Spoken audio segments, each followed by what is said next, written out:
So a brief introduction of the lecture in Chinese could be 这个讲座呢是关于特殊教育的，就是 VR 虚拟现实 AR 这样的技术，以及老师如何利用这些比较有必要性的这个工具来那个在处理这个与这个特殊儿童教学工作的一些问题啊大家可以认真的去关注一下这样的研究。其实我们现在呢现实生活中有这么一部分群体是需要我们去做研究，给他一种学术支持的。好，我们现在呢来邀请我们的阿里博士呢做报告。Now let's invite and give our big hands to Dr. Ali. Thank you very much. Hello, thank you very much. Well, as I mentioned before I start getting things up and running, you can see my real background now. But I have been doing research on how we can use virtual reality technologies to teach different skills such as social, everyday living skills, math skills, and other skills to children and adolescents with mental disabilities, and I'm especially focusing on individuals on the autism spectrum disorder. All right, so I want to start my slides up again and again. I'm so sorry for the inconvenience before.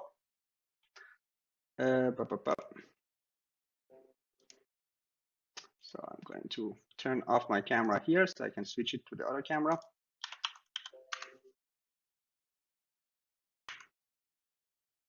There we go. And I'm going to turn on my camera again. All right. So I hope you guys can see me now. Great. So yes, before I start, I want to tell you guys a little bit about virtual reality, what it is, how did we get here, and why is this technology so relevant to work with people with mental disabilities. And what is virtual reality? Well, that is a question that it's a very broad question. It's a question that we can answer in so many different ways. This is a picture I took from one of my test participants. He's a Danish young person in Copenhagen. He got the autism, the ADHD, and some other mental disabilities. He also got some learning disabilities. This picture, I took it in a school in the Rødovre municipality, which is a municipality close to Copenhagen. So he was physically in the school, right? But then I could create a VR simulator where I could take him away from the school and place him on a street, so I could teach him how to cross the street safely in the VR. Even though physically he was in the school, I could, transform his mind to somewhere else. I could transform him to a supermarket, like I am right now. I can transform you to the supermarket to practice shopping. How do you shop? How do you use money? I could create a simulation for him to learn that. I could create a simulation for him to go to a playground to learn how to play with other children. That's also another possibilities I have with VR. With VR, anything is possible.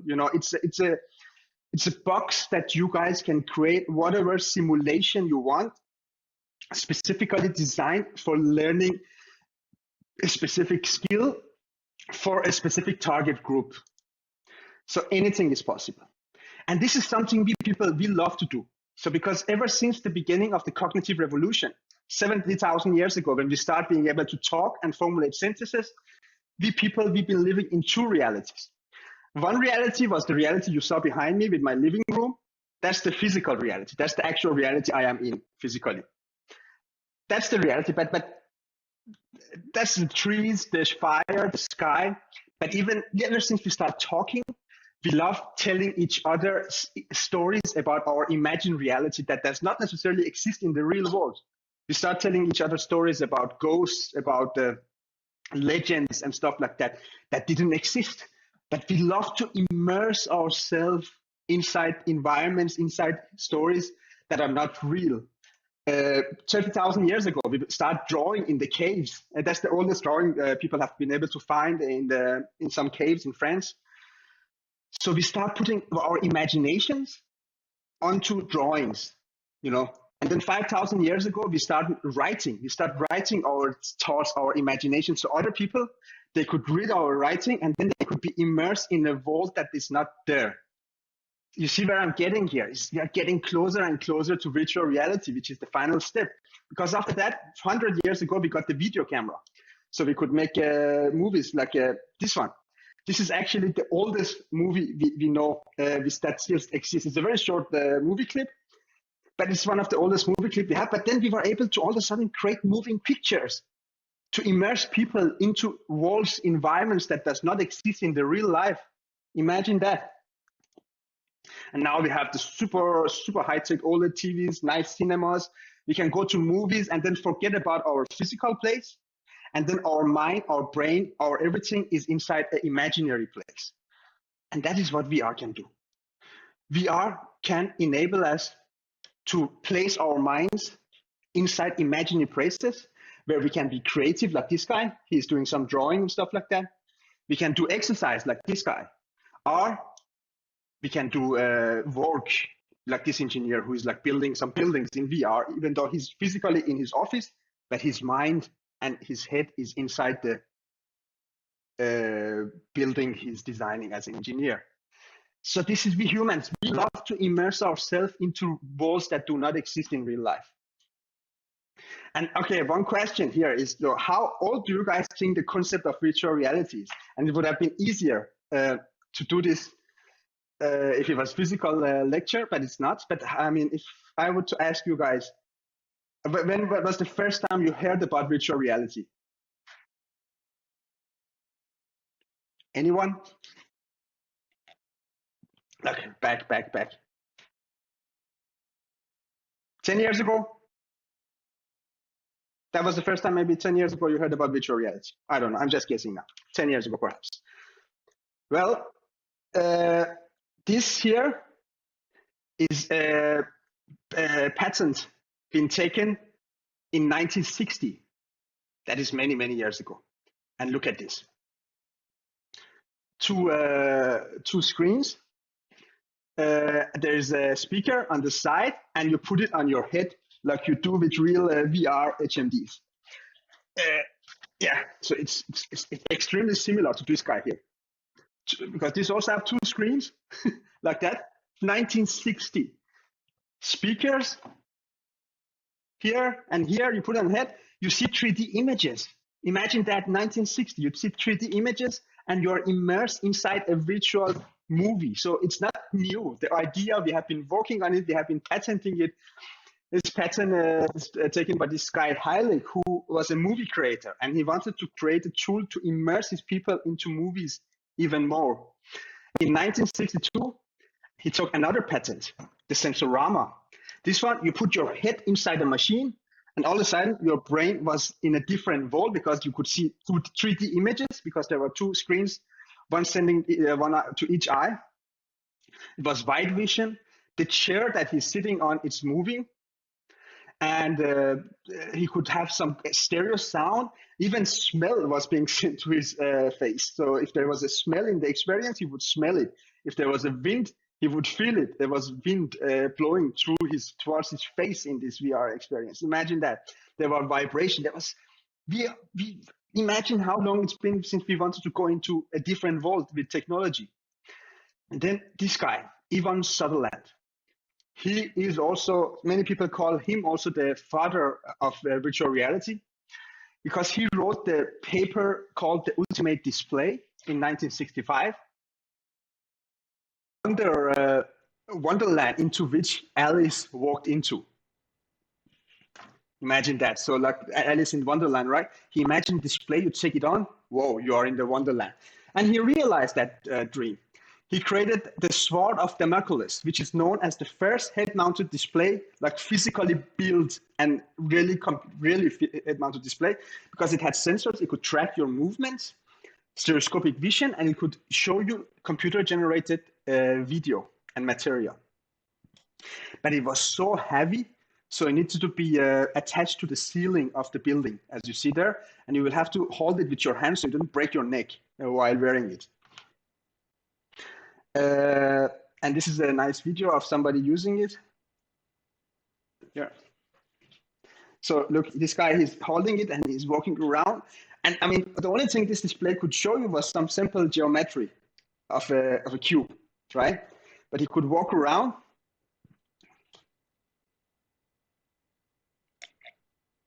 And you could see this. So that's 1968. Imagine that. Then there was a long time when not much happened. Even up to 1988, virtual reality was still NASA technology. And by NASA technology, I mean super, super expensive. And the resolution of this super expensive NASA technology, which was used to train astronauts to repair spaceships up in the space, again, training, learning. VR is always focused on focused on learning already back in the 80s. The resolution of this was 240 times 120. Imagine the low resolution. Now we have our 4K screens and stuff like that. 240, 120, and then this close to your face, you could see pixels yay big. And the field of view, super narrow, 100 degrees of field of view. But then we got, this is the picture I took from our lab in Copenhagen. This is one we bought back in 2009. We bought it for $25,000 in 2009. That's a lot of money now, I mean, because of inflation and stuff like that. Super expensive, only 6 degrees of field of view. So field of view is how much you can see. So you could see blackness on the right and on the left when you put it on. Resolution 120/80 to 124. Okay, nothing special, but super expensive, super uncomfortable. Then we bought this guy, Oculus. A very nice story about the Oculus, how it became a thing. $300, 2012. Imagine that, so cheap. And a nice resolution, nice field of view. I think it had 17 hertz screen refresh rate ability. So we took a huge leap towards creating mainstream VR equipment that anyone could afford for money. So we bought some of those, but it was not totally finished. Then he released a $600 consumer version of it in 2016. Nicer resolution. $600, a little bit expensive, still nice field of view. And then he created these controllers. And the controllers where you could use to grab objects in VR and stuff like that. Super nice. Then the guys from Vive, they created this solution. Yeah. So what causes the price becomes lower during the process? Yeah. So why did the price become lower? Yeah. Well, you know this law that says the processing power. It was a theory came out in 70s. Was it Moore's law? That says that the CPU power will be double almost every some years. So because the CPU power, we are able to create silicons even smaller and smaller and smaller and cheaper and cheaper and cheaper. So it becomes more and more cheap. But the reason, because the biggest leap, as I told you, was from this $25,000 to this $300. Do you guys know Palmer Luckey? He's the guy who invented Oculus. He was living in his parents' camping wagon, like a trailer in California. He was 17, 18 years old. He would go into the garbage of computer companies. He would take up screens and sensors and stuff like that. He would go back into his parents' not garage, but like a camping wagon trailer thing. Then he would put them together and play around with it. All of a sudden, he was able to build a VR experience for the stuff he found in the garbage. And then he created the company with some other guys, because then he put it online. He wrote to some people, hey, I have done this. Some people contacted him. Among other people, the guy who programmed the game Doom, if you know that, Carsten Wolfenstein and stuff like that. And they financed him, and it got bigger and bigger. And then they released this guy. And then Mark Zuckerberg from Facebook, he came in and he said, I will buy this from you for something crazy, like $3 billion or something. He bought Oculus. So Oculus is now part of Facebook. And then Zuckerberg, he fired Palmer Luckey from the company, like 1 year after, because he found out Palmer Luckey was voting for Trump. That's like a political story. We don't want to get that. But that's how it got so cheap. Because this Palmer Luckey guy, he ran into garbage can. There's a very nice book. I can really recommend it. I don't remember the name, but there's a journalist who wrote a book about Palmer Luckey and how he got lucky and built these VR headsets that helped us all in creating VR equipment. Please, if you have any questions in the middle, feel free to say it or write it in the chat. Yes, yeah, also type it in the, I'm looking at the chat now. Yeah, please type your questions in the chat as well. Perfect. But then HTC Vive, HTC started releasing this super nice headset as well. That's a company on the other side of the planet, not in America, in Asia. And they created this super nice head-mounted displays as well. They were more expensive, but they were better. Better in the sense that they had super nice sensors, so you could walk around yourself and do VR without any problems. Problem was $800 for the first one, $1,000 for the second one, which was the Pro version, and $1,200 for the last one, because that one got eye tracking, so you could track where you are looking.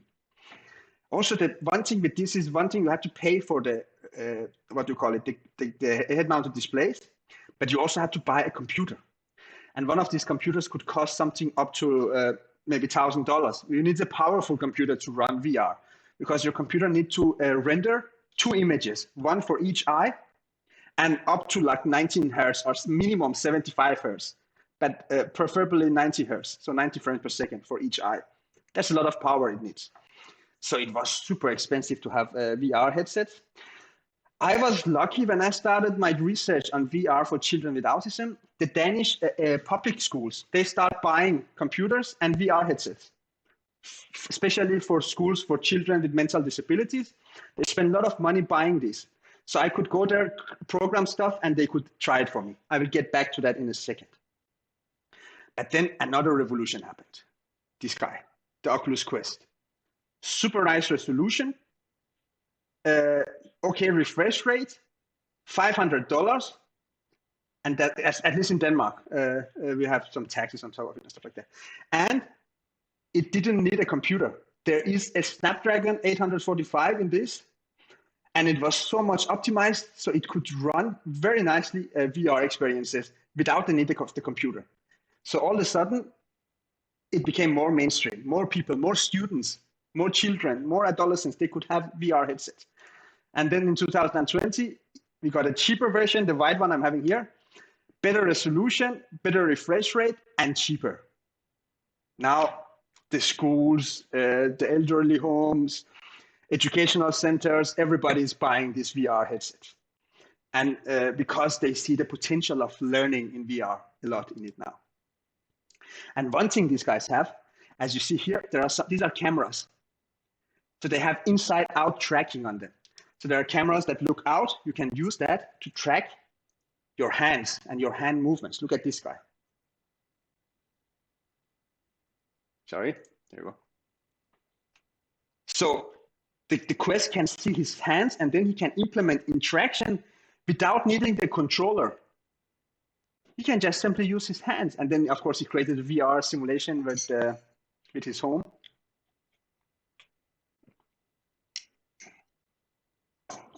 Imagine the possibilities. Imagine everything you can do in such an application.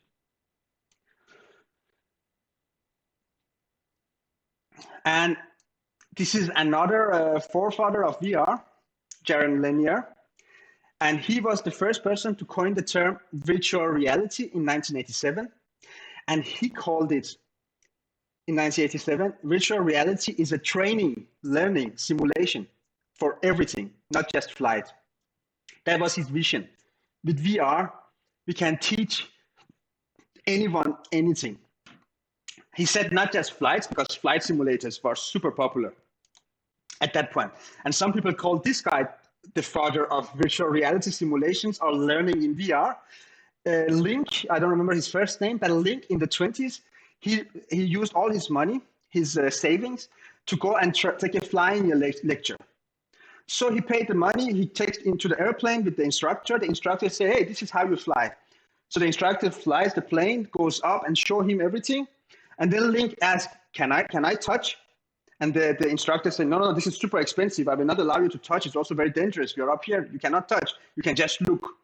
And he was like, okay, I spent all my money to come up here, and I'm not even allowed to I'm not even allowed to touch and try it myself. Then he went back and then he built this simulator of a flight simulator that could actually move. You could press and pull stuff and it would move physically. So today, what do we have? VR flight simulators. That one thing you can move and you move, but you can also look and you look. This is what VR is capable of. It can place you in any environment where you can learn anything. And it's very, very relevant for the classical conditioning. And I guess most of you guys know Pavlos Dog, the theory of Pavlos Dog, right? With the stimuli. It's super relevant for virtual reality. Pavlos Dog theory is about you have the dog is happy. You play a bell for the dog doesn't care about the bell. You show some nice meat to the dog starts salivating, like, because the meat, the smell, I want the meat. So response, a conditioned response happens, the saliva, right? But what if we show the dog the meat and the bell in the same time? The dog will still go, nice. And then the brain start making a connection between the bell sound stimuli, which is an audio stimuli. It could also be a visual stimuli, and the meat. So from there on, each time the dog hears the bell, his brain starts thinking about the meat, and he will again make the saliva. That's something we can do in VR. We can expose the dog, in this case the people, into stimuli, multisensory stimuli, audio, visual stimuli that can trigger some rewiring in the brain, like the classical conditioning, and that we can use to teach them skills. Like, I want to teach, do not cross the street without looking to the left or right. I can give them like a negative reinforcement, and that is more the orphan conditioning. You guys probably know the Skinner box. The Skinner box was designed to give a positive reinforcement and negative punishment in order to teach. To teach, in this case, rats do new tricks. So it's not normal for a rat to go and pull a handle, right? Because it's a rat, it doesn't pull handles, we pull handles.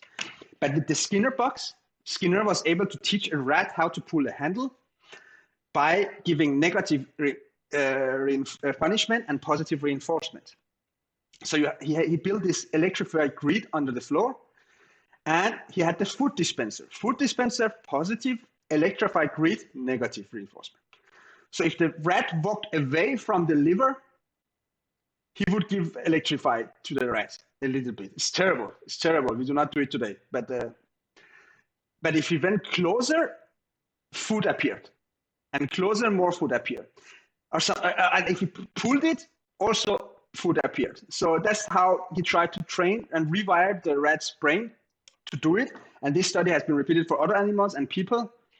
And this is what some of the biggest, oldest professors in VR, they call virtual reality the ultimate Skinner box. Because you can create, like a Skinner box, simulations that can be used to do similar stuff, right? So there are two types of VR experiences. I'm going to quickly go through them. 360 video. So you see a 360 video. The problem is you cannot do much in a 360 video. It's passive. You just sit down, you watch the video, it's over. But then you can also program interactive 3D applications that you can walk around in. And the bonus of that interactive 3D is that with 360 video, you only have 3 degrees of freedom. You can only move your head in the pitch, your roll angles. But in interactive 3D, you have 6 degrees of freedom. So all of a sudden, I can walk around in my X, Z, and Y axis. While wearing the HMDs, I can grab objects. It's like what I can do in the real world. That's a super powerful tool to learn. A 3D interactive VR, for me, is the most relevant to teach, especially to this more target group. I have also worked with 360 video. I will get to it. You can also give them ambisonic audio, so the audio changes realistically based on your head movement. If you look to the left, if you look to the right, the sounds change. And you hear the sounds in VR as if you would hear them right now. So if somebody came behind me now and said, hey, what's up? I would hear the sound differently compared to if somebody came in front of me and said, hello, how are you? because the sound first hits the head before going to the ears and to the brain. But in here, it will go directly perhaps to the ear. It will sound different. From here, different. We can do the same in VR, so you really, really feel you're inside a virtual reality environment. And what can it be used for mental disorders? The most classical studies for VR has been using it for people suffering from anxiety disorders. If you're afraid of something, you can do exposure therapy. So gradually exposing you to the spiders, to the aeroplanes, to flying, and then hopefully without your fear-inducing stimuli being there. And then after some time, you're not afraid anymore of spiders. Substance use disorder. VR can help individuals with alcohol problems, with smoking problems, and stuff like that. VR can help individuals with schizophrenia, PTSD, eating disorders, and ADHD. So the power of VR is great. So many stuff we can do. But what I've been working on is autism spectrum disorder and these students with autism spectrum disorder. So what is autism spectrum disorder? Autism spectrum disorder describes a broad spectrum of neurodevelopmental disorders, where you on the one side of the disorder have individuals on the low functioning side, so it's very broad. On the low functioning side, these individuals have problem formulating simple sentences. They have a hard time understanding sentences, and they have a hard time socializing at all in general. Learning disabilities, there are so many problems, unfortunately. Then you can have individuals on the high functioning side of autism. And these can be people who work as programmers for Google, who are professors at universities.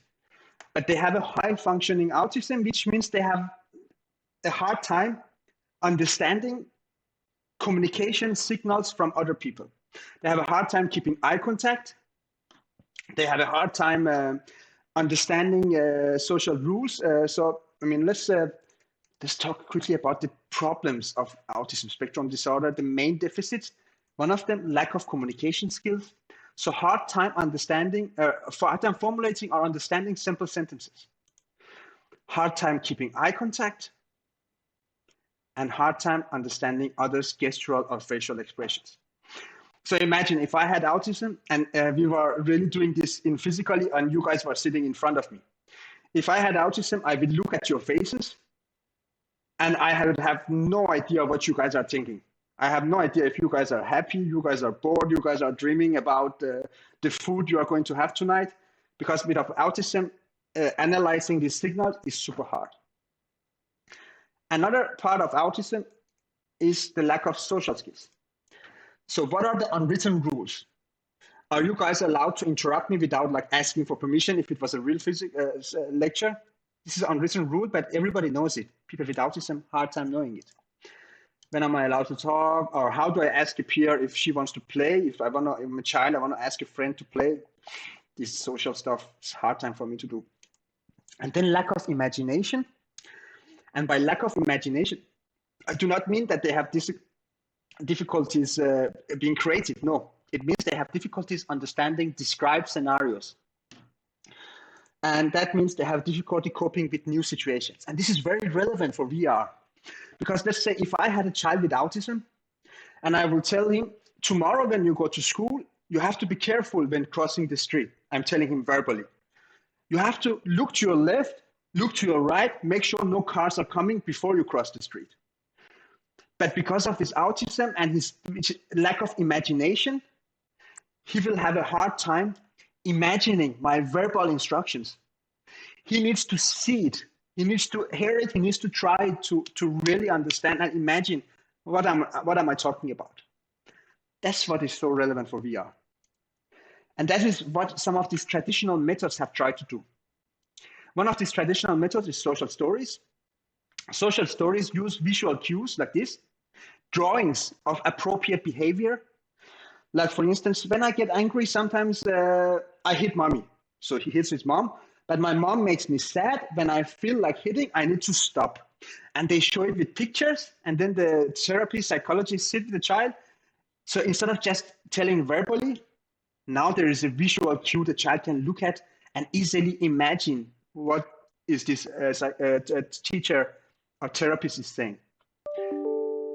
The same here.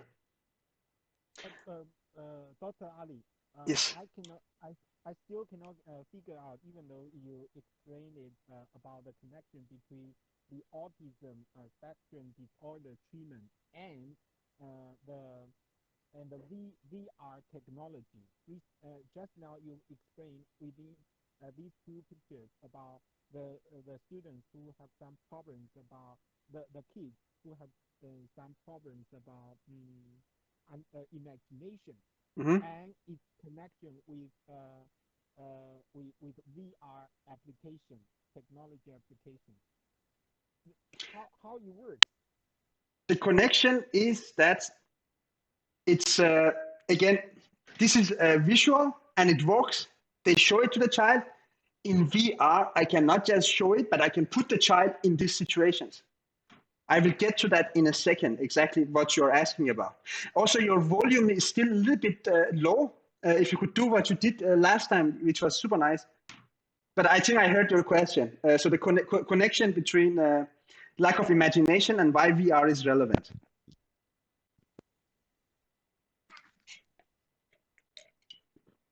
Yes, so I continue a little bit. The other method, video modeling, this is also something that worked before virtual reality. And video modeling is another powerful tool. Gonna just turn it down, where you show via a video to a child how to, so this is a video made to teach a child how to take turns when playing with others. And then it's your turn, it's my turn. The child sees this video, so the child doesn't have to imagine anymore. The child can see the video. Your turn, my turn. Your turn, my turn. And then the child will learn and do. Again, very visual, very auditive. The same here. Your turn, my turn. Your turn, my turn. Very visual, very auditive. Another method that is before VR that was working is peer-mediated training at the schools, at the environments. The child would have a peer. So the girl is a typically developed peer, so no autism. The small child, he got ASD, autism. And what is happening here is that the girl is showing him how to play in the playground. So this girl, she's trained and she's trying to tell the child, you have to come here and look what is on today's agenda. And then she's going around and the child can see and learn in relevant environment how to play. It's super hard to train a kid to teach another kid how to play, but it's a method that has shown super nice results. And now I'm getting into VR because, you know, all these methods that before I started, the social stories, the video modeling, and the peer-mediated training, they all use the eyes and the ears. These are traditional methods to learn how to learn new skills. Well, virtual reality is with the eyes and the ears. That is focusing on putting people and changing their visual and audio input with visual simulation of visual and audio inputs. And as I mentioned before, we can place them on the street, we can place them on the supermarket, we can place them on the playground to teach them relevant skills that we need. And that's what I did in the Multisensory Experience Lab. This is our laboratory in Copenhagen. And we created simulations for a lot of stuff. During my 3 years research on this topic so far, I have created a virtual reality supermarket, virtual reality money training application, virtual reality multiplayer supermarket. So all of us here now, we could meet in a virtual reality supermarket, each wearing a head-mounted display, and we could train shopping. I have created a virtual reality traffic safety application, virtual reality public transportation application, virtual reality cleaning the kitchen application. That is also a problem. These guys have a problem understanding, okay, the place have to go to the closet with the place, so categorization of information. I can create a VR simulation for that. Exposure therapy in VR. If you have social anxiety is very, very common for individuals with autism. Multi-user social exposure therapy. So the therapists or you with another child can go together in VR and get exposure therapy. I've created 3D UIs for psychologists to use in VR. I mean, I will get to all to this. I have created a VR classroom, social skills training, turn taking in VR, and multi-user classroom in VR. And all of this, because my background, I am a computer scientist. I'm a media technology developer and designer, interaction designer, UX designer, so many things you can say. But I'm not a psychologist. I'm not a teacher. I was no expert on autism before I started my research. We're talking 3-4 years ago. So what did I do? I started talking to the teachers, started talking to relevant partners and establishing needs and requirements through user-centered design. And then I designed some alternatives on paper, and then I show it to the teachers, and then they told me, no, this is not good. Or they said, yeah, this is very nice. And then I build a prototype, and then I evaluate it. And then, we keep going on this circle here. And the first application we created, that was to teach, because the teachers told me they have a hard time shopping on their own. They have a hard time being in a supermarket. They have a hard time localizing items. They have a hard time paying for items. So one of the first things we did was to create, this is in 2017, there's a paper published on it.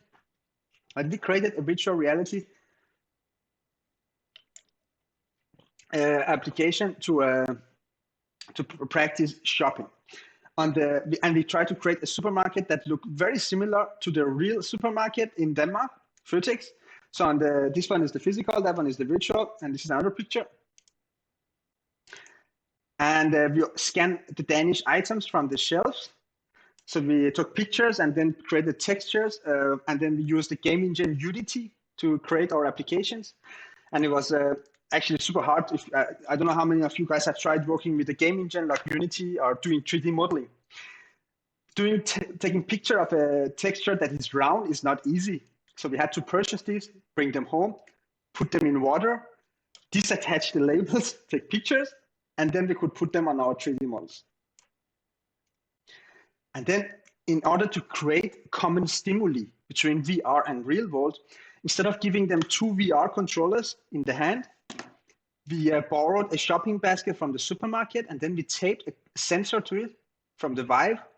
And then instead of the VR controller, the child had the real shopping basket in his hand. And when he moved the real shopping basket, he would see in VR the virtual shopping basket that was moved around. And in the other hand, he was having the hand and the shopping list. This is the milk. This is the rice. And he needs to finish the shopping list, as you see here. And here's a video of the application. And we didn't create the whole supermarket, but we created some shelves. And then the children could practice finishing a new shopping list every time in the supermarket. The shelves were a bit empty. We didn't get to finish it totally, but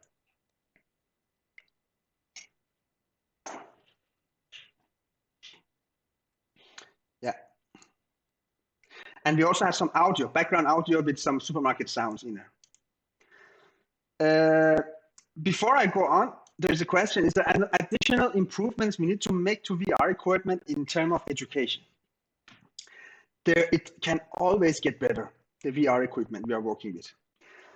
Because comfortability is very important. When you put it on your head, the ergonomics needs to be nice. Where did I put my VR headset? Yeah. This is okay, but give it a child with autism, like some straps that they have to put on their head like this. It's not very nice and easy. So if it could be as easy as putting on my glasses, that would be super nice. And that's something some companies are working towards. For instance, Apple is taking patents on glasses that have VR capabilities. And Apple, they always want to make it super pretty and easy. Another thing, yeah. So, Dr. Ali, would you please tell me about the difference between visual? Just now you place the market, the visual, physical one and visual one. What's the difference? What's the difference between these two? I mean, the physical one, is it exactly the same between these physical and virtual? We try to create very similar because we did a study. We tried to make the virtual one to look exactly like the real one because we did a study where before VR training, I didn't want to bore you guys with the study and the results, but you can read the paper. If you go to Google Scholar and look my name, I think one of my first papers is this one with the supermarket. We took them to the supermarket. What are you going to train the students about Localizing what? items, finishing the shopping. So finding items on the shopping list. You give them the list. So you the send them- students, the students have some problems about locating exact things. Yeah, I- they Is have it, a is it the categorization problem. They have learning disabilities. Also, they would never go to a supermarket to train because they also have social anxiety because there are other people there. social anxiety? Social So anxiety, if you, categorization. Yeah. but the student, is it possible that the students who have social anxiety, they still, even if they are doing things in virtual reality, they still face this kind of social anxiety, and it cannot be treated well or Very good something. question. Very good question. Usually, individuals with autism that I work with, also there are studies showing that they have a hard time. When I go into the room, they don't look at me. They just, go like this. They do not look at me. They're very shy and they like go back. But then the teachers tell me that they play computer games. They play computer games online. One of some of these popular online computer games, and then in there they talk. While they play, they talk to their friends. Hey, you go this way, I go that way. You shoot this guy, I shoot that guy. So the social problems disappear. This is what we are doing in VR. We are wrapping training inside a computer game. So we are cheating the children to think this is not real. This is a computer game. They go there, and then all of a sudden we try to teach them how to behave in a social situation. And they do it. I have experienced, I will show you something else a little bit later today where, for instance, it's a multiplayer VR application. Me and somebody else, we could be in the same VR room with a lot of children around us singing a song.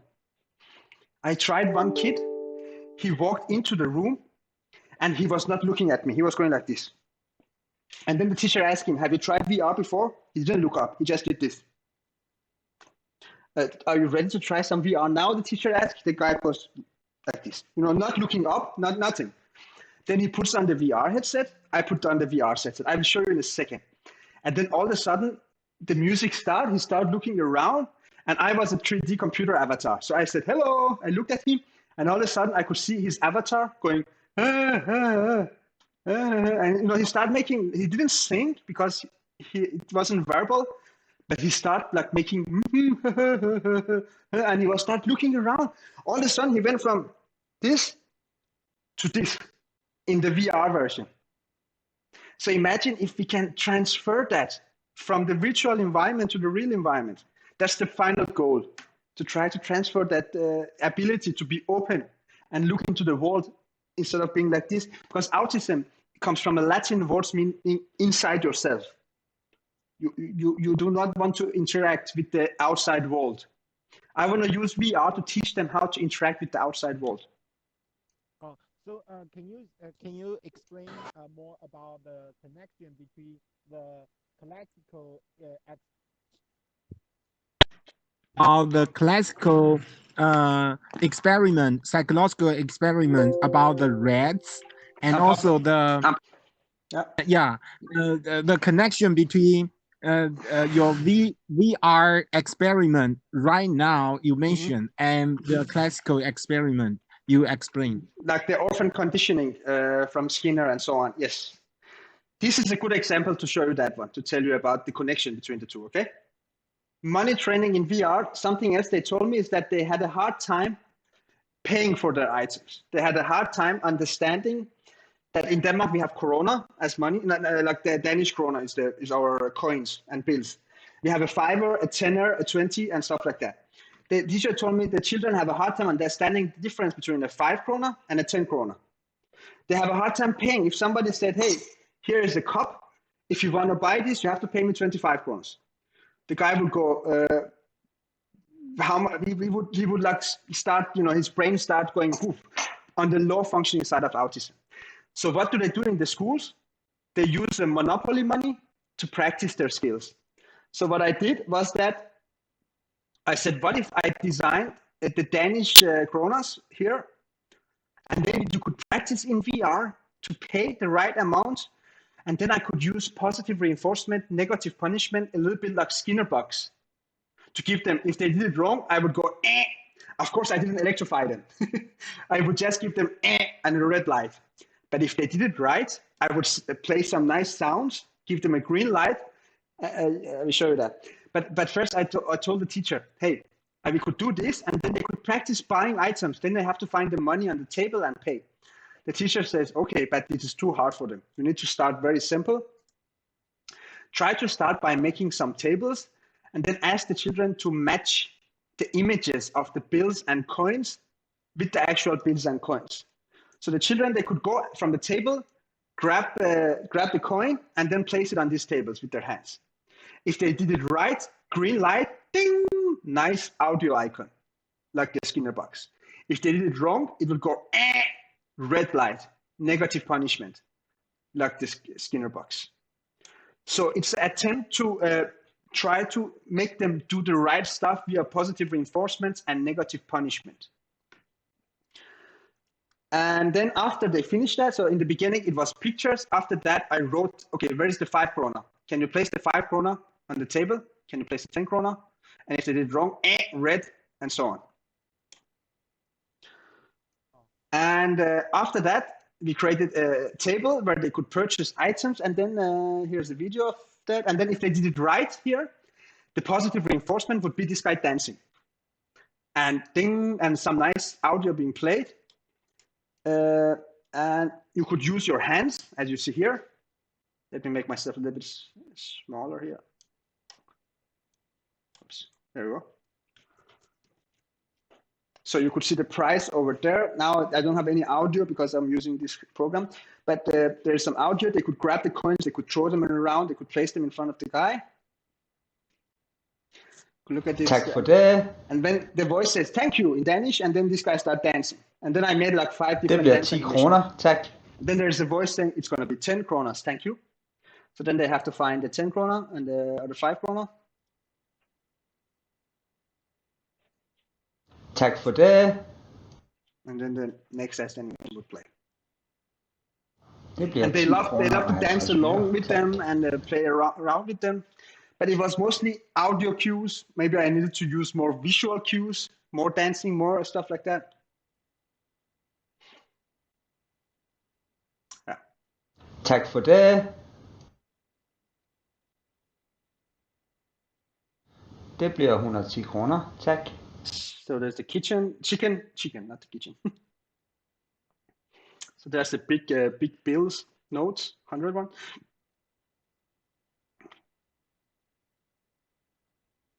Tak for det.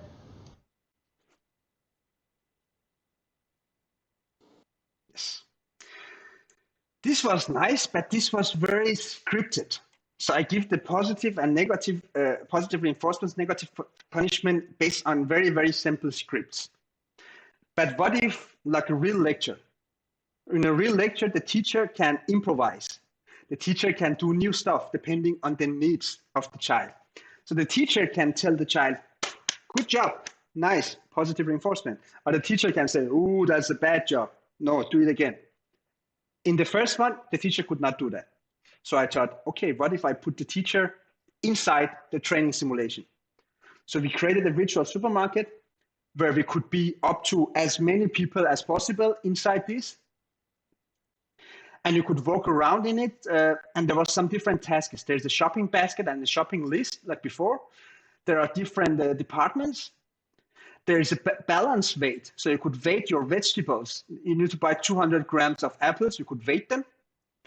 And then you would go to self-checkout and pay for your items. So this is your shopping list. This is the shopping basket. Different graphical style, because I found out that the children, they love cartoonish graphics. This is the balance weight. So we tried to also use the opportunity to teach a little bit of math. So they put some vegetables here, and then they had to put the 200 gram here. And if it goes equal, then it was 200 gram. They could put it in the bag and take it to the checkout service. And this is a self-checkout machine. So you just put the money in and press a button, and then it will say, congratulations, you have bought. You have to, of course, scan your items first here. I will show you. Then we tested this with 8 students with autism. And they were there together, as you see here. and they were doing the shopping in VR. And this is a video of me showing how this works. Oops.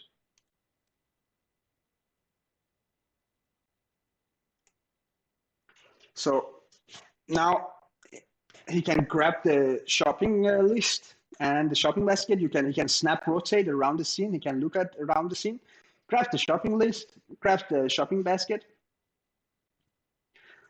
And then there are some items on the list. He has to localize them, but there could be more people. I could give the shopping list to somebody else. Could grab the ham.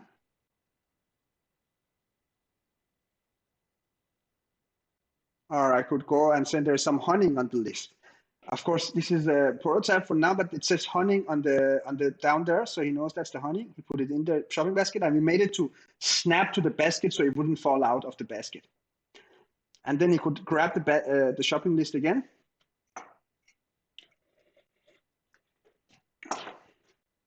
And move on to some other departments. We put our labs logo, our partners' logos up there.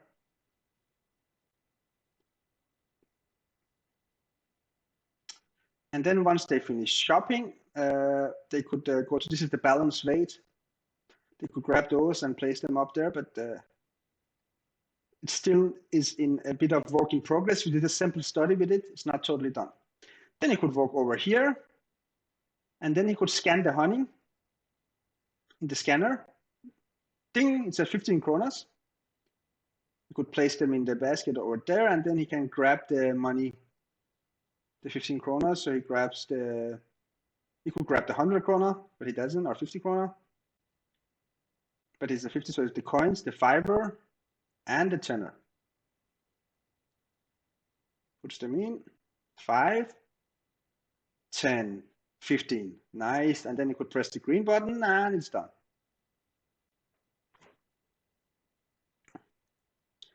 And also we designed a classroom because we wanted the teacher to be in there in that simulation with the children, okay? So it was a multiplayer application, but then before going to the supermarket, we wanted to create a scenario where the teacher could start over here and start introducing the children. So everybody's wearing head-mounted displays, but their avatar starts showing up here. And then the teacher will tell them how to shop in a supermarket, first in the classroom. And the teacher could even, in the classroom, there would be some of this money, the bands, some of the vegetables. So they could talk about how to buy stuff. And once they did it, they could go to the real supermarket, this one, after that, to practice if they actually learned what they needed to learn. Okay. Another application was this one. Again, this was focused on social anxiety with children with autism. And this one, we were so lucky to be able to record a Danish national children choir. And they were playing some super nice concert, and we recorded in 360 video. Remember I talked to you about 360 video in VR. So for that to work, I'm going to show you this video. So you could be together with another child. So it was multiplayer. You could be 2 people in there together, and then you could experience this concert. And you could even jam with the band. So you could grab some simple instruments and then jam with these guys. I'm going to do this so you can have audio.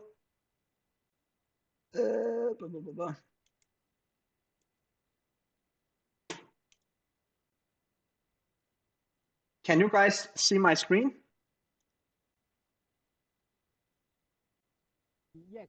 Yes, good. Yes. Jeg hedder Christian. Jeg hedder Silja. Jeg hedder Martin. Can you hear? Og vi er i gang med at lave... What you're currently seeing is a prototype developed for using exposure therapy in virtual reality. 2 people can be inside the virtual environment at the same time. For example, a teacher and a child. Here, they can play 3 different instruments together. Det er big band, så det er stort og vildt. Og så Martin, han synger som en kat, kan man sige. Han synger dejligt. The 360 audio and video was made together with DR Koncerthuset in their studio. The 360 experience presents a rehearsal of the children's concert Circus Summarum from March 2018. Som medieformidler er vi jo konstant nysgerrige på nye formater og muligheder for formidling. Afsøger hele tiden værdi. Jeg synes, det har været et rigtig, rigtig fint projekt. Det er jo sådan en ædel mission at skulle hjælpe syge mennesker. The prototype was developed in Unity and evaluated on children and teachers at a therapy school, as well as psychologists from a clinic who helps children with anxieties. Sjovt var nok det ord, jeg bedst kunne bruge, og legende. Noget, der giver lyst til mere, altså udforske noget mere. Men altså det legende element, kan man jo sige, det falder børnene naturligt jo, og egentlig også i al udvikling og terapi, tænker jeg er vigtigt. Altså jeg tænker også, at der er stort potentiale i det. Jeg synes, det er fedt, at I henvender jer til en klinik, der arbejder med noget praksis, og vi måske også må bidrage med noget til universitetet. Så forskning og praksis kan smelte sammen. This study has found a potential in using virtual reality for exposure therapy. By having a multiplayer setting where the players can use their hands and head to interact with each other and other objects. Yes. So I'm gonna stop my sharing the screen. How do I stop sharing screen? This is not stop share. There we go. Similar to Zoom, but it's not exactly Zoom. This program. All right. This was the product we did to help with exposure therapy. Another program we developed was this one. Here you have to sing yourself in front of the virtual audience. But in the beginning, it's totally empty. How to transfer virtual reality to physical reality? Betty, that is the best question, and that is the holy grail. That is our goal, to transfer their openness in VR to real world. And for that, we need to do longitudinal studies. With the supermarket one I showed you, with the supermarket one, we measured their shopping skills in a real supermarket before VR. And then we had a control group that didn't get VR, an experiment group that got VR for 2 weeks, 7 sessions. And then after the 2 weeks, some with VR, some without VR, we took everybody back to the supermarket, real world supermarket, where we measured if they were actually getting better, those who practice with VR, at shopping compared to those who didn't practice with VR. And what we learned is that actually the guys who practice with VR, they got better at shopping. So we measured the shopping skills in real life, transfer from virtual reality to reality. That is what we are really trying to do. Can we do it? Is it possible? Yeah, Dr. Ali, does it mean that you have to design the virtual reality before it transfers into the physical reality? Yes, I mean, yes.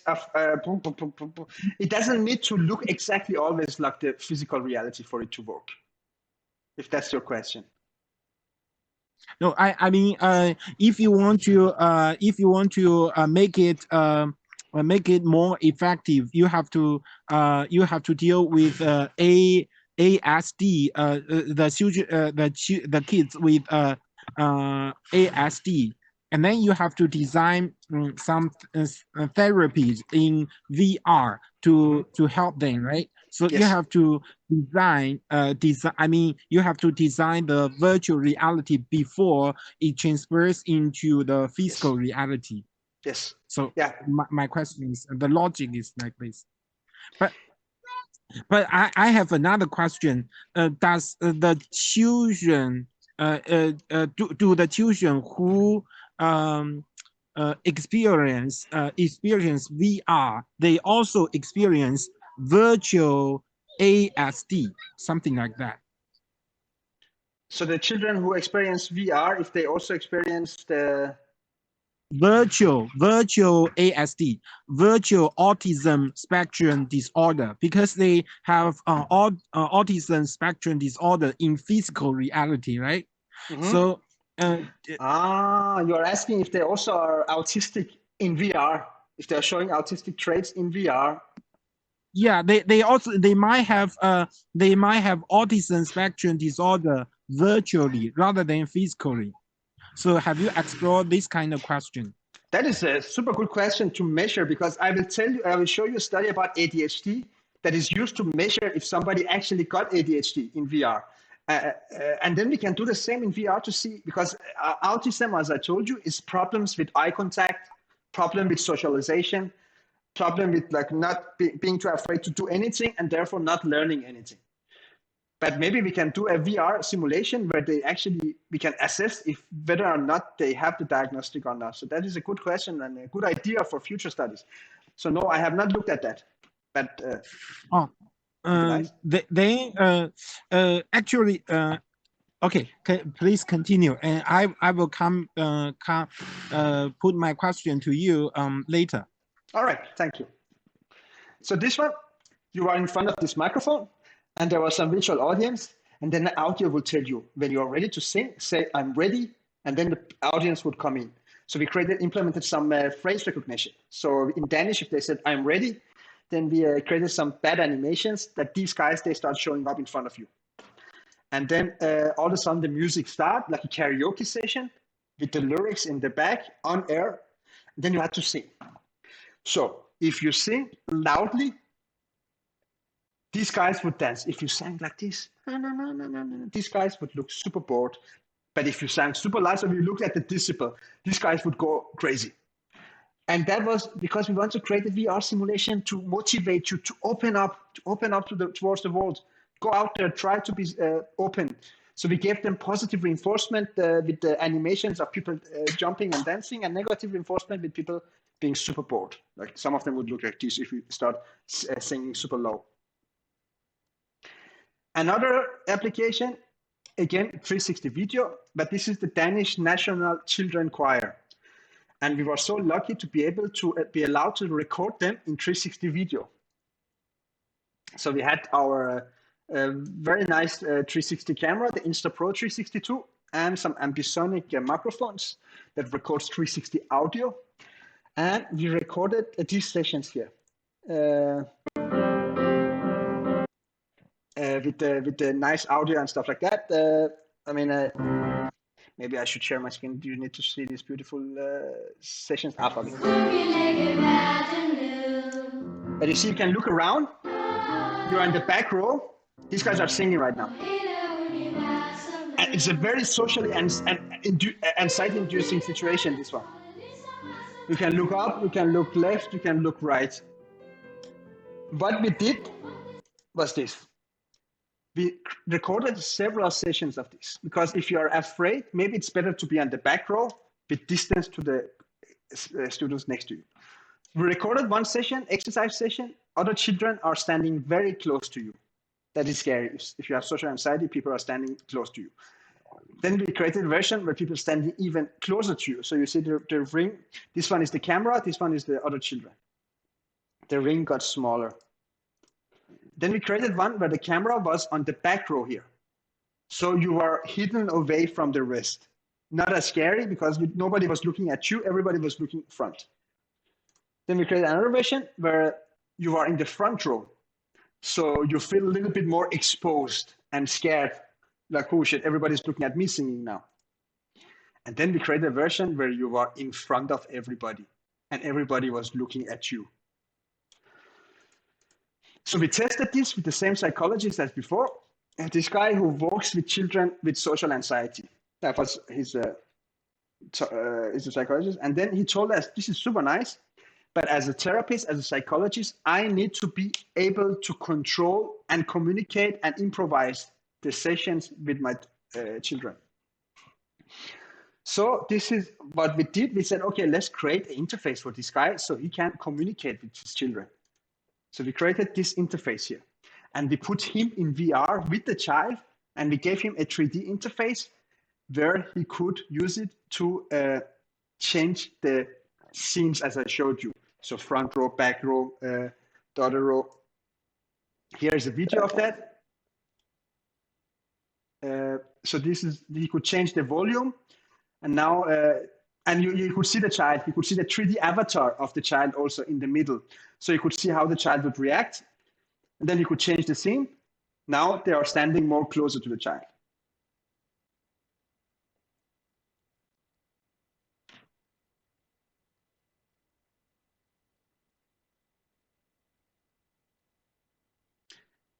And he could make himself invisible so the child could not see him anymore. And he could also change the row. So the child is in the back row in this one.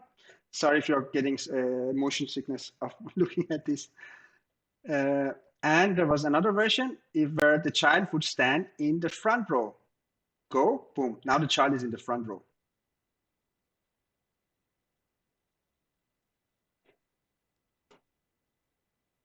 And there is a third one where the child is, and he could of course also pause the experiment. He could press a button so everything would stop. This one, the child would stand in front of everybody else. Look, now everybody's looking at the child. So if the psychologist felt like the child is ready, you could change to this thing. This is the most socially anxiety-inducing one. And we did an evaluation of this and compared this version with that version. Yeah, that version is just traditional a mouse and keyboard for the psychologist. And then we created one version where the psychologist was in VR with the child. And it was in this application I told you about the child who was like this. But when the music starts, he started dancing and singing together with me. So he opened up himself in VR. Now I will try to tell you a little bit about the traffic safety training in VR I talked to you about. And again, I talked to the teachers who work with children with autism, and they work with them to teach them how to cross the street. So crossing the street is a big problem. It's dangerous. Consequences can be super big. They want to see if we could use VR to teach them, and they asked me if I could create the application where I first showed them how to correctly cross the street. Secondly, ask them to do it correctly, and so on. So those were the two main topics, and then gradually making it more difficult in VR.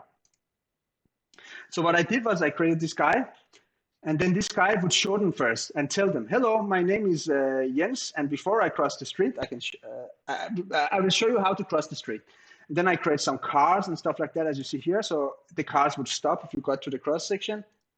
And you would be asked to look to your left, to your right, with huge arrows and indicators, because what is left and right? Not every kid knows what's left and right. På vejen skal du Here's a small video of the presentation of the application. først gå over til en fodgængeroverfelt, som Jens her vil gøre om lidt. So he's first. There's a voiceover again. I don't think you guys have that. Nu skal Jens både kigge først til venstre og bagefter til højre, inden han går over vejen. Before he crosses the street. And then he crosses the street. And then he would do some dancing, and then it was. Nu er det din tur. Prøv at gå over til fodgængerfeltet. Der hvor det blinker. Cross section where the light is blinking, because what is the cross section? They need to have a powerful skal indication. du kigge til venstre. It says ding, and then it says first look to your left, and then they Og look så left. skal du kigge til højre. Look to your right, and then when they look Nu to your må right, du gerne gå over they say, vejen. nice, now you can cross the street.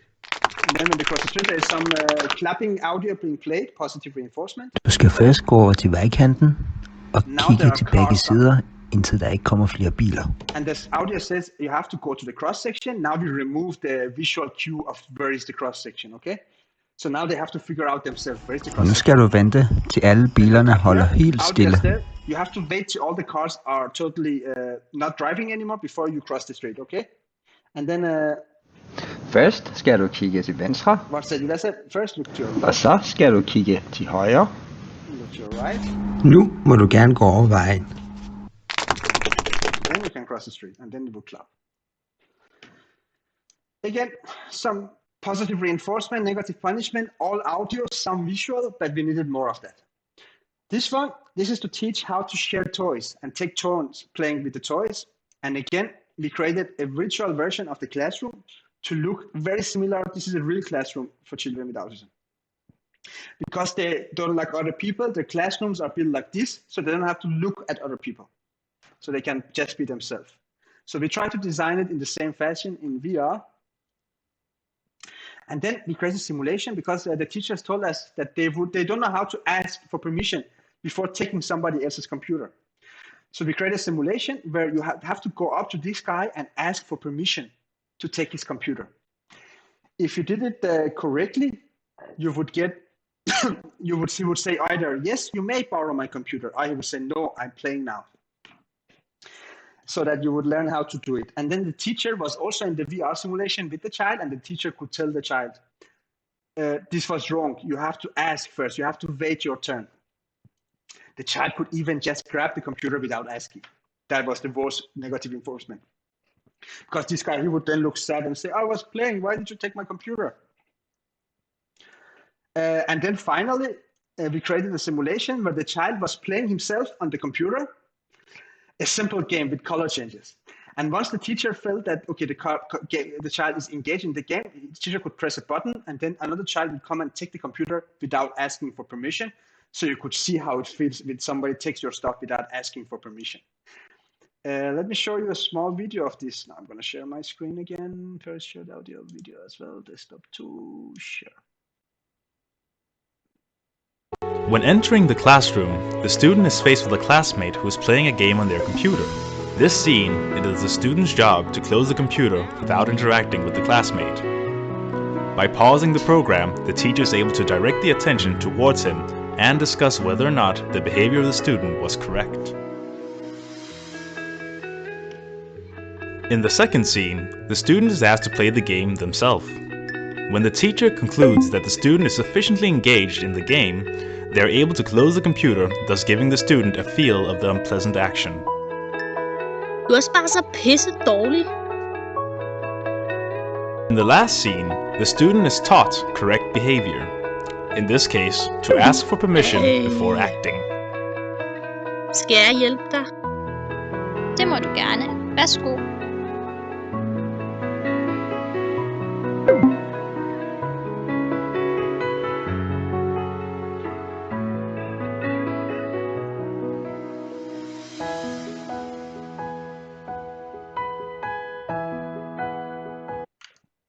And we did a study on this, and we could see that the children were. How do I stop? This is not easy. Yeah. So we could see the children were actually able to. I mean, the teachers used this as a tool to show them how to share toys appropriately. And the results are very positive. You can read in the papers. Just gonna move on. And then we created another virtual classroom. This time we spent a lot of time making it as realistic as possible. This is the real classroom. This is the virtual classroom. It's almost hard to see the difference. And in here, you could be in VR, many students in the same time, and a teacher could also be there in there with them. Again, the virtual classroom, the real classroom. That could be navigated in VR. This is the child, like maybe 20 kilometers from where I was sitting. This is me. I was sitting in my laboratory. This child, she was in the school. We could see each other, we could talk to each other, and we were in the virtual classroom of her school. And in there, we could ASD Social VR is a sandbox. Oops. We could draw on a whiteboard together. We could play YouTube videos on the big TV screen with some songs, so we could have some fun together with that. We could talk to each other. There was voice communication. We could even eat fruit or throw fruit at each other. Everything in the real classroom was implemented, and those are the avatars of the other children. We could wave to each other, talk to each other. How are you? Hello. We could shake hand to each other. We could play tic-tac-toe in the classroom together.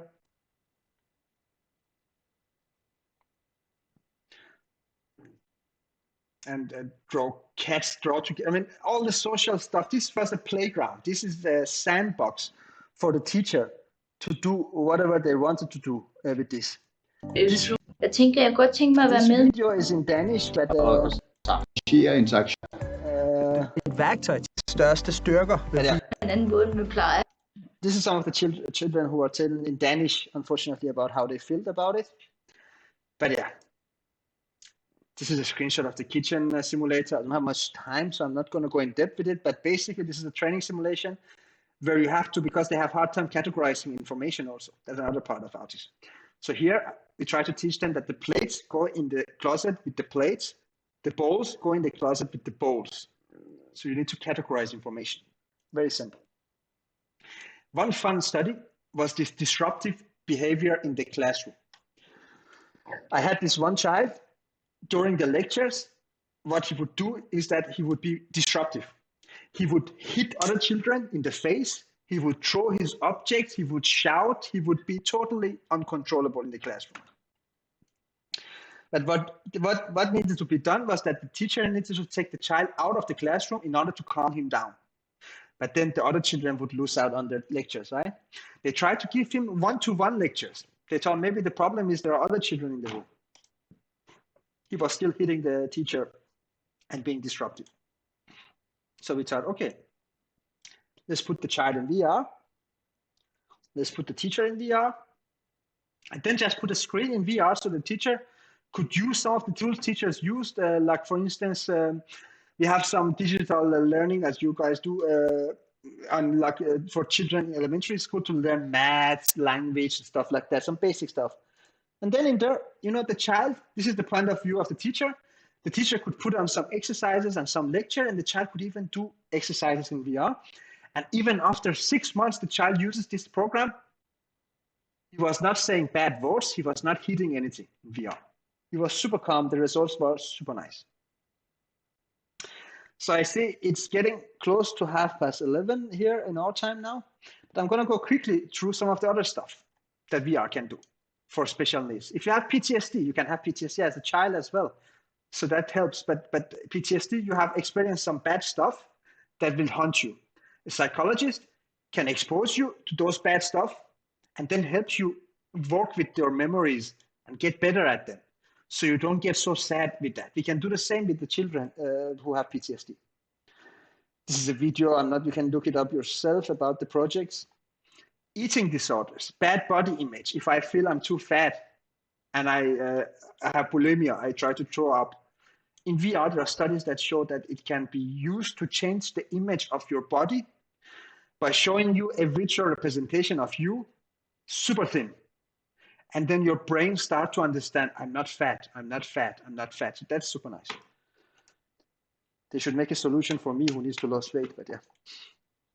Another thing that is working super nicely in VR is people with problems with substance use disorder, like drinking alcohol or smoking cigarettes. How can we help them get rid of that in virtual reality? How can virtual reality help that? Well, usually I would say that I feel like drinking at one point when I'm visually and auditively, I'm exposed to like a bar.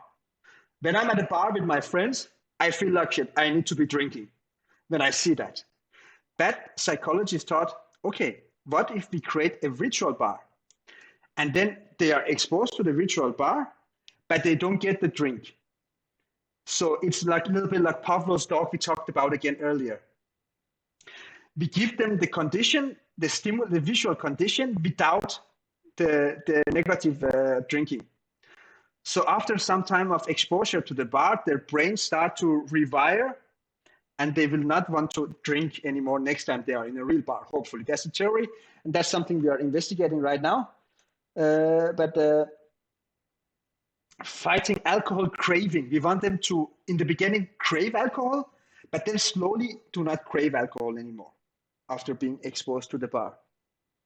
Sorry, jeg er lidt sent på den, men super fedt, du allerede fundet. So this is the bar, and there is some music, there is some football from Denmark, Germany playing the football game on the screen, and there are some audio from the real bar in the scene and some music, and you can actually go around in the bar, and we model it after a real bar in Denmark. Denmark won that game, by the way. And look, this guy is pointing at the screen. See, look at the game. Hey. So you can also socialize with other people. It's only AI. It's only AI, nothing multiplayer here.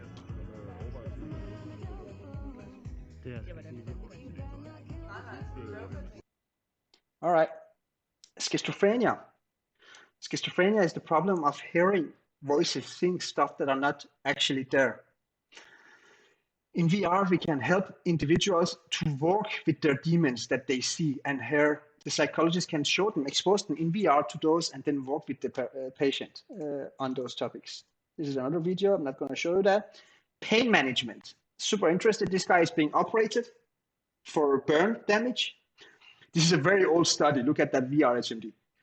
But he was experiencing the ice vault. Ice vault is a very famous old program in VR where you are going through an ice vault while you are being treated for your pains of burn victims. And the brain reduced the pain level when exposed to this compared to not exposed to this. This one is super interesting. Vaccinations, children and vaccinations. Now we have we need to vaccinate our children, and not our children for that sake, the grown-ups. But some people have problem getting vaccinations. And if I can play you this video, oh no, it's not working. It's a very nice video how VR can help you not be afraid to get vaccinations. But yeah, this is not working, so I'm gonna get out of it. Okay, I still cannot stop sharing. There we go. And what else do we have? Meditation. If you have stress in VR, there are some solutions to meditate. Empathy machine. In VR, you can expose people to some less fortunate people, like this Cloud over Sidra. It's a 360 movie about how it is to live in a refugee camp in Syria, so you can get more empathy. This is another application that lets you be a cow in a meat house. So you could see how bad it is to be a cow. So the cows in the meat houses have a hard time and it's not fun to be them. Dementia with the elderly. So I talk a lot about children, but this is also very interesting.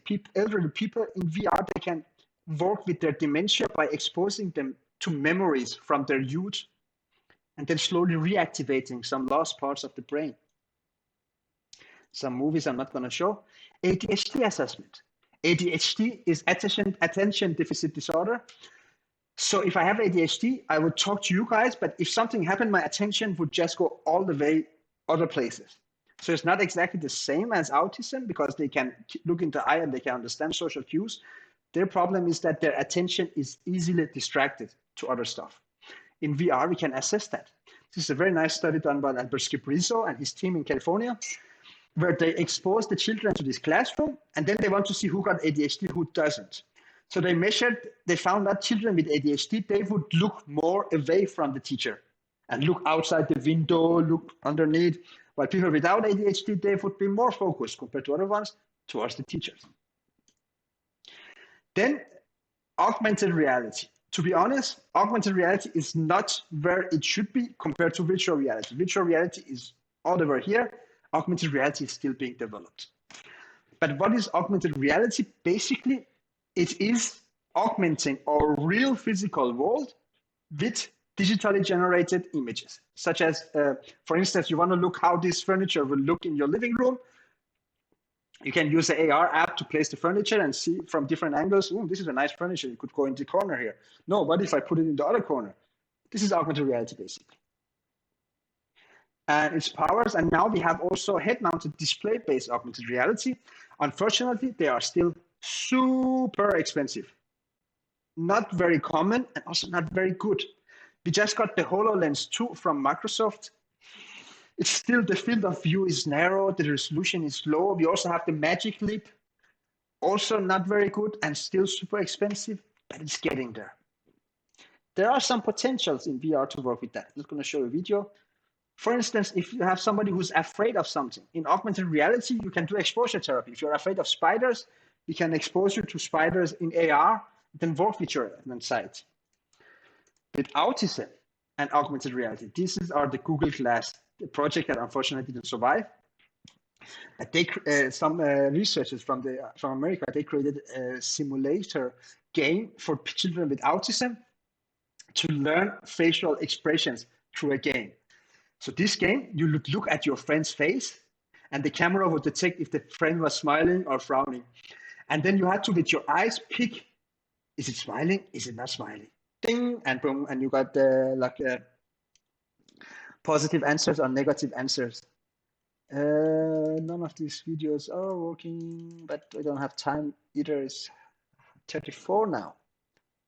So our vision right now, we have many visions currently in our lab, but also general with VR for children with autism, is to create, because for me, the power of VR is when we can be together in a virtual environment, and we could have this lecture, this talk in VR without it feeling weird, with it feeling real. Then we could place children with all kinds of deficits and typically developed children, all of them inside relevant virtual classrooms. They could sit like a real classroom with the teacher, and then the teacher could introduce them to today's task. Today we're going to learn about shopping. Today we're going to learn about history. Let's go to Egypt and see the pyramids in VR. Today we're going to learn how to cross the street. This is what we want to do. Create a platform for a teacher who can take his students with him or her to relevant environments where she can practice whatever skills they might need. So that is the main power of VR, and that's what we are working towards. And with that, I will go like this and ask if anybody got any questions. Hello. I have several questions. Thank you. Yes. Hello. Hello. Yeah.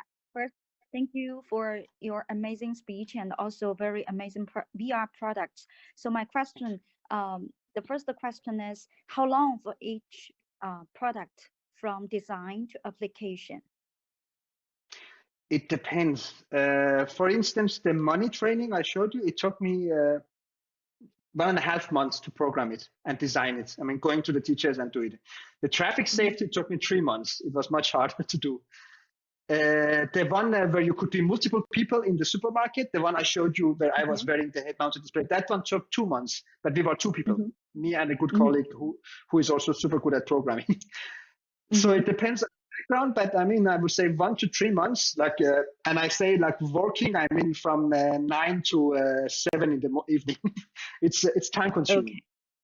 Okay. Programming and because stuff to work. Sure, time consuming. Yeah, it's really specially designed products and really, I think really amazing. And my second question, actually you have presented a lot of research and also the findings. And that means, okay, the children or the kids with social anxieties or learning abilities, if they have VR training, it will help them to improve their social skills to some extent, or like shopping skills in the real life, or social interactions in the real business. So my question, how long these kids should be trained, okay, with VR training, so that they can improve the skills in the real life? That's a very good question. That depends on the skill, I would say, because some skills require the supermarket one. We have 7 sessions. The first one, the one I did back in 2017, 7 sessions on 2 weeks, and we already saw some improvements. 2 weeks. Okay. Yeah, we already saw some improvements. Especially one kid before VR, he refused to walk into the supermarket. He was too afraid. He hugged the teacher. So I don't want to go. And the teacher said, okay, I take your hand. We go together. You show me. You show. But after he had VR, we took him to supermarket again. He just went in there, la la la la la. This is here. Because he played so much, he learned. But that is a smaller problem. But maybe I'm afraid if the case was somebody who is, because I told you autism is very broad. So if someone on the very bad part, maybe he will need neither. So it's a very good question. And again, because autism is so broad and the problems we are working on are so different, it depends on the individual and the problem. Sure, definitely. So so can I draw such a conclusion that is with the VR training, the kids with learning abilities, well, maybe more self-reliant, self-control in the real life, right? Yeah, I would say so. Also, yeah. Okay, so whether after research, okay, because all of these findings from your research, from your observation, so whether you will keep track of these keys in the coming days in the future, after research. So yeah, that's the thing about my studies, is that I did it at some special schools. The problem with these special schools is that they change students all the time. So I had some group who did it for maybe 1 year, and then they were gone. So I could not see how are they now. The longest one I had was the child I told you about. He was throwing stuff around, saying bad words. We keep track of him for 1.5 years, even maybe 2 years, and he was still doing VR lectures. Then he also moved from the school to somewhere else, because in the system they move. If children have some mental disabilities, they move them from here to here to here to here. So I wish I had my own center with but yeah. Thank you so much. Thank you. Dr. Ali, how much time can you afford? Or how many questions are you going to take? I have some questions to discuss. Dr. Ali, can you hear me? Yes, loud and clear. Okay. Very good. I transfer my place. Change my place. My first question is, VR, can VR do something which we cannot do in physical reality, or the research over here, we are discussing about something that VR do something which we cannot do in physical reality, or it just becomes more effective than visual reality when we adopt this kind of technology or something. That's a very good question. The powers of VR compared to, because physical reality, that's the best. If I want to teach somebody how to cross the street, it would be the best thing if I could take that person on a real street with real cars and tell the person, look left, look right. But what the problem with that is, it's dangerous. If the child make mistakes, boom, the child gets hurt. It's very expensive because you have to waste hours for the teachers to go with the child on the street. It's not easy to go with the child on the street. If you want to practice shopping, you have to take the child. It's best. The physical one is of course best, but you have to take the child to a supermarket. Do you have time for that? I mean, because you save the time, right? All of this. Another thing is that, for instance, during these pandemic times, the teachers, they can take the children to the traffic simulator, to the shopping simulator from the distance, from their home. They take VR headset on, you take VR headset on. All of a sudden, we are in front of each other in VR. And then we can go to a shopping place and to the traffic safety place or to the singing place.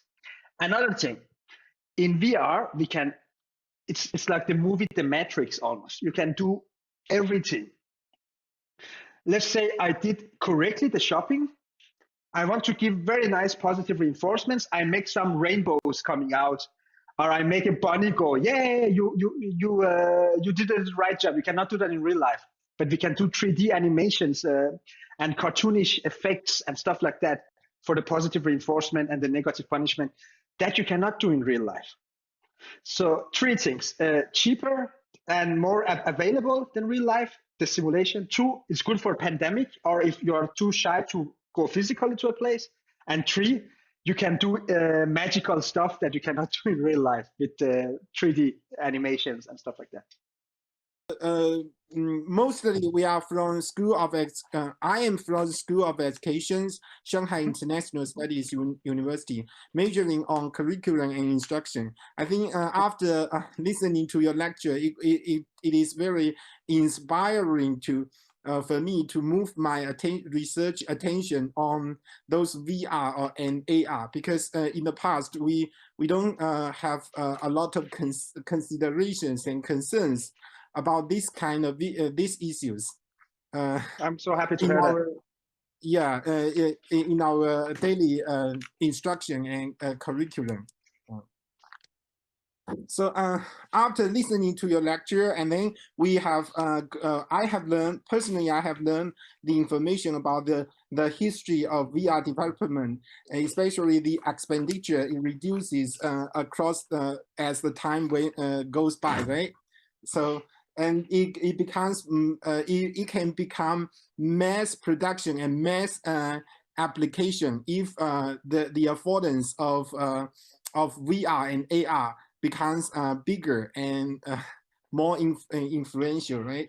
And also it really works, though the mechanism for works for those ASD and ADHD kids, but it could reduce, it could afford us a lot of tools and a lot of functions that we cannot realize in our physical reality.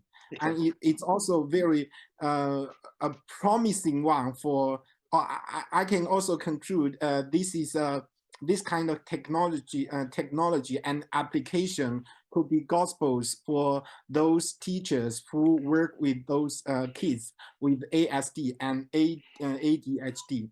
And also it could be also working for those who work with ordinary people as well, especially with those students who cannot stay attentive when they are